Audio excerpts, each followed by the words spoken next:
Starting with this video, we officially start a new chapter for our plugin, which is real-time spatialization. In this tutorial, we will focus on head-related transfer function, aka HRTF. Then, on the next one, we will add early reflection and late reverberation. So, what is HRTF? Head-related transfer function is a method to transform a mono sound into a 3D spatial stereo sound. It allows listeners to detect whether the sound is coming from left, right, behind, or above their head. In a way, HRTF is very similar to convolution reverb. Instead of convoluting with the room response, we now convolve the audio with the impulse responses of humans' left and right ears, though it only works with headphones or earphones. Because after convolution, we want the left ear to only hear the left channel and the right ear to only hear the right channel. On speakers, this is impossible because both ears can hear both channels. Even with crosstalk cancellation, the spatial effect is still very poor compared to headphones. Okay, current commercial HRTF solutions used in DAWs, Dolby, or PS5 rely on humans' ear impulse responses. The techniques to measure ears' impulse responses are also very similar to how we measure the impulse response of a room. But because our ears have different responses based on the azimuth and elevation of the sound source, we usually need to set up an array of speakers like this to measure the impulse response at different angles. So normally, we can end up with hundreds or thousands of impulse responses for one human ear. And that leads us to two major challenges when implementing HRTF in a game engine. Firstly, each person has a different ear shape, which leads to a different impulse response. Wearing glasses, headgear, or earrings can change these responses. And because the measurement is too complicated and expensive, normal people won't be able to measure their own. So usually, they have to reuse the other people's measurements. This will make you feel like you're listening through others' ears. PS5 has several human presets, then players can select which is most suitable for them. I don't own a PS5, so I can't really say much about its quality. But my friends say it works very well for games that support spatial audio. Elden Ring doesn't support it, so it sounds terrible. Also, it's a system-wide setting, so it can be a bit inconvenient when switching between games. Okay, the second problem of HRTF is computing resources. Convoluting is an expensive process. And unlike convolution reverb, where we can send all sounds to a bus and convolve all of them, we have to do HRTF on each sound source separately to maintain the coordinates. Moreover, even with thousands of measurements, we still can't cover all angles. Thus, we must always interpolate the impulse response, which requires extra CPU and memory costs. Also, because we process real-time audio at block rate, very fast-moving objects can cause clicking noises in the output. Thus, PS5 has a dedicated 3D audio IC to handle this. By the way, Steam Audio also supports HRTF through the open-source audio library. Okay, let's talk about our solution for HRTF on Unreal 5, specifically for MetaSounds. This will be quite complicated, but we want you to have a general idea of how we did it, so you can use the new node with confidence. Our target is to make this HRTF node as efficient as possible, both in terms of CPU and memory costs. But of course, it must also be accurate, or else why would anyone use it? So we follow a modeling approach instead of solely relying on raw impulse responses. Thus, we analyze several HRTF databases from SOFA websites. These data can be divided into real human measurements and dummy head measurements. We found that real human measurements contain more noise than dummy ones, which is understandable because a measuring session can last from 30 minutes to hours. And a small movement in humans' heads can change the results completely. A recent survey shows that even with the same dummy head, different groups have wildly different measure results. Even the delay time has a variation of 200 microseconds at the same temperature. So measuring equipment post-process techniques have a major impact on the final results. In the end, we decided to focus on data from dummy heads of Benjamin Group from Germany, because their results don't contain reverbs, have been post-processed, and have several distances. A popular method to model HRTF is to use IIR approximations. Basically, ears' impulse responses are like FIR filters, and can be approximated by an IIR filter, which has a much lower CPU and memory cost. However, interpolating IIR filters is not as straightforward as interpolating FIR filters. Also, the phase response are non-linear, which isn't really good for music. So instead of IIR, we use modal approximation. Yes, it's the one we use in our impact synthesizer. But it's more complicated, since we have phase and delay information. Firstly, we need to know at which frequency ranges HRTF impulse responses vary in magnitude the most. So we analyze all responses and run them through k-mean clustering. From the clustering errors of different numbers of clusters, we divide frequency responses into 32 regions. Then we analyze the decay rate of all impulse responses.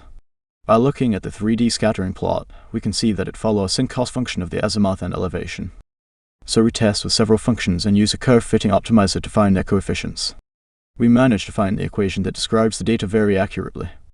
Now the phases and the interaural delay times can be calculated by some well-known equations. We tested with several equations, starting with the simplest one, which views the head as a sphere and assumes the ears are spacing evenly at 90 degrees, to a very complicated one that includes ear orientation and effects of front and back. We found that the simple one is good enough. The complicated one doesn't really affect the 3D perception much. Okay, so we have frequencies, phases, interaural delay times, and decay rates. The final, but also the most important one, we need to model is the magnitude of frequency responses. So we analyzed the response at different azimuths and elevations. Finally, 2700 impulse responses from the database are simplified to 5 elevations and 4 azimuths at 0, 90, 180, and 270 degrees. So we have a total of 20 magnitude responses. When we interpolate them, they will look like this. Each magnitude response has 32 points for 32 frequencies. So the memory cost is 20 multiplied by 32 floating points, which is 2.5 kilobytes, a very minimal cost since we can store them as class static variables. Okay, that's how we build our HRTF model. On MetaSound, you can easily add the spatialization interface and use the node immediately. You can also let users choose their head radius for a more accurate result. And that's it, very easy to use. And you can see the CPU cost here, around 0.3%, which is very fast. My CPU is a 6503.6 GHz. In case you're wondering, yes, the CPU is from 2015. The CPU doesn't even support hyperthreading. And my graphic card doesn't support ray tracing, so I mostly run in real 5 or medium settings. Let's see this in a real demo. Please use a headphone or earphone for a full 3D experience. Since we don't have early reflection and late reverberation yet, it will sound a bit near your head.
Did you feel the movement? Can you detect whether it's up or down? You can leave your feedback in a comment.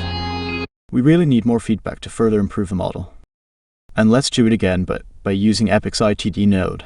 You will need to convert the azimuth before putting it into this node. I don't really know why Epic uses 2 different ranges here. The distance can be left like this for now, as we don't have reverb yet.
because the ITD node only changes the delay time and power between two channels. You can't tell whether the sound is on the front or the back, or is it above or below. Okay, for the next demos, you can use your speakers. HRTF for real-time applications is known to have a problem when the ankle is changing very fast. This is because audio is rendered at block rate. The default block rate of MetaSounds is 10 milliseconds. In this demo, the movement path is the same, but the speed is extremely fast. This can make you feel a bit uncomfortable due to its fast orbit. If so, please listen to it through your speakers.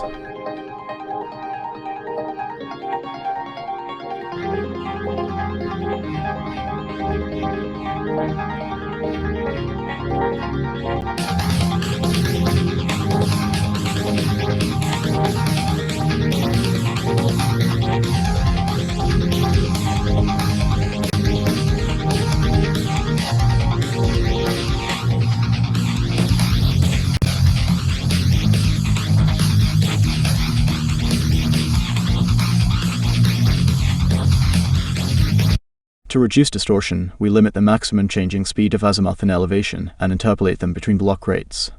In this extreme demo, there are still some slight distortions if you listen very carefully. In the first two demos, we use music because it's very easy to detect distortion in music tracks. Now let's test with the continuous sound effect.